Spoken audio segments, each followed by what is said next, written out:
Oh, ladies and gentlemen, the curse of Snow White rears its head again. Rachel Zegler, Snow White, is obviously going to be in The Hunger Games, The Ballad of Songbirds and Snakes, before Snow White releases. And it's expected to have the worst franchise opening weekend out of all of The Hunger Games. Now, this is important for a few reasons because, well, I mean, she only had to open her mouth, didn't she? I mean, that's literally why. The interest in this would have been a bit higher, I think. These movies, historically, have done pretty well.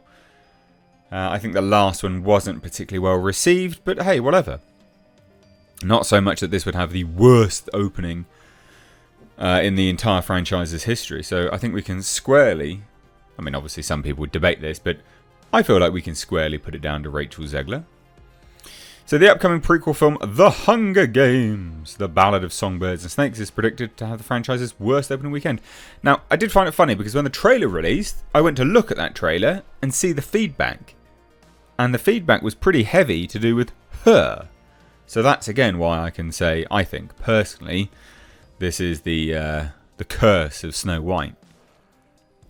So Box Office Pro recently shared their long-range predictions for the Rachel Zegler film, predicting that the film will gross between $35 to $45 million in its USA domestic opening weekend. That is awful. That is real bad. So the outlet also predicted that the film would only gross between $90 to $142 million in its entire run at the US box office. Oh, that's terrible. That is really, really bad, guys. So the previous worst opening weekend in the Hunger Games franchise was 2015's The Hunger Games Mockingjay Part 2. The film grossed a total of $102.6 million in its opening weekend, and it went on to earn $281.7 million in its domestic run. So the original Hunger Games had an opening weekend of $152.5 million. That was in 2012, though. And went on to gross $408 million at the domestic box office. That, yeah, very good, actually, to be fair. The sequel, The Hunger Games Catching Fire, had the biggest opening weekend in the franchise, with $158 million haul, and went on to gross $424.6 million just US. Mockingjay Part 1 had $121.8 million and then would hit $337.1 million domestic. So this, going for 35 to 45 million and only 90 to 142 million, is atrocious. Scarily bad. Scarily bad. To think when they had the highs in 2013 of a $424.6 million domestic run. I mean, that's a staggering loss. Massive, massive, massive downgrade in totals there. So production budgets for the previous 4 films have ranged between $80 million for the first film to $160 million for Mockingjay Part 2. I will say this, you know what? That's bloody good going that those budgets were as small as that. Especially when you compare to the likes of these superhero movies that arguably look worse and they have like $300 million. To have it sub $200 million is genuinely insane. Catching Fire had a budget of 130. Mockingjay Part 1 had 125 million. So if you take the original film's production budget of $80 million, the movie would likely need to gross around $200 million worldwide. Looking at the low end total estimate for the film's domestic box office, it's possible the film does not break even, if you add in global totals. Well, we don't know what the production budget is. That's the thing. I mean, they're not going to be able to make this movie for $80 million today because of inflation. Everything's more expensive. I mean, let's just say it's $100 million. You know, let's just, I don't know, meet in the middle. It will be more than that, but let's just say it is.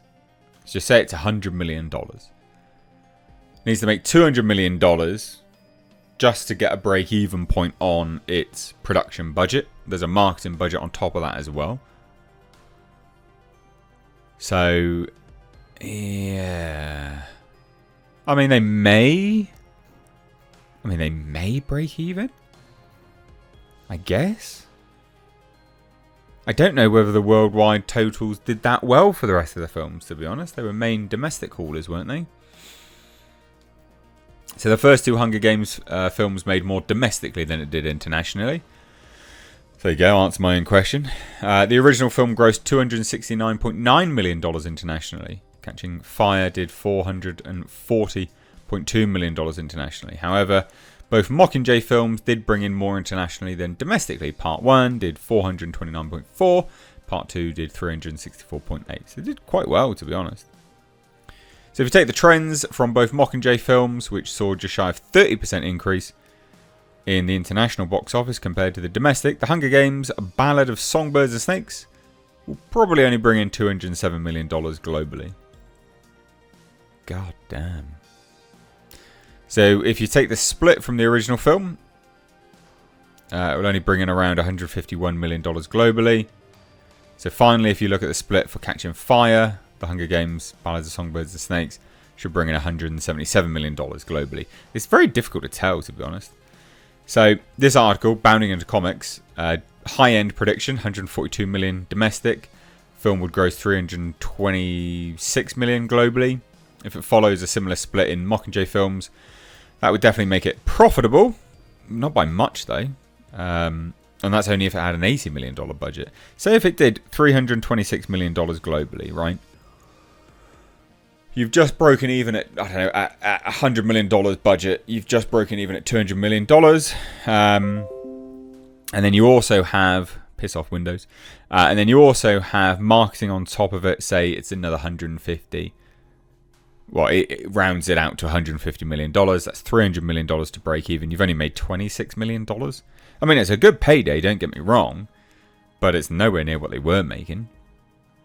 So if it follows a similar pattern to the original film, the film's global gross could come in around 237. Again, that's only if it's $80 million. I can't imagine this is $80 million. They bring in $280 million. If it follows the domestic and international split for Catching Fire, it'll be profitable. I mean, it looks like it's going to be profitable. But still, what a massive drop-off. Huge drop-off. But, that's only if it's tiny. And $100 million budget in this day and age doesn't get you much. And that's being incredibly kind. You are probably looking at a $200 million budget for this, all things considered. Now, not that's going to Rachel Zegler. She's not really a star. But it can't be $100 million. That's, yeah, it's just not going to be $100 million. So if it's 150, 200 million, I mean, it might make some money. 200 million, I think you're going to struggle to make some profit off of this. Because you got 400 million just to break even on production. Say 50 million on marketing. 250, it's 500 just to break even. It's not looking good, is it? So, interesting. It will undoubtedly be the worst performer of the franchise. They never should have brought this back. But hey, maybe we'll be surprised. Maybe it will do well. But, you know, Rachel Zegler has starred in nothing but flops. She is not a star. The Snow White curse strikes again.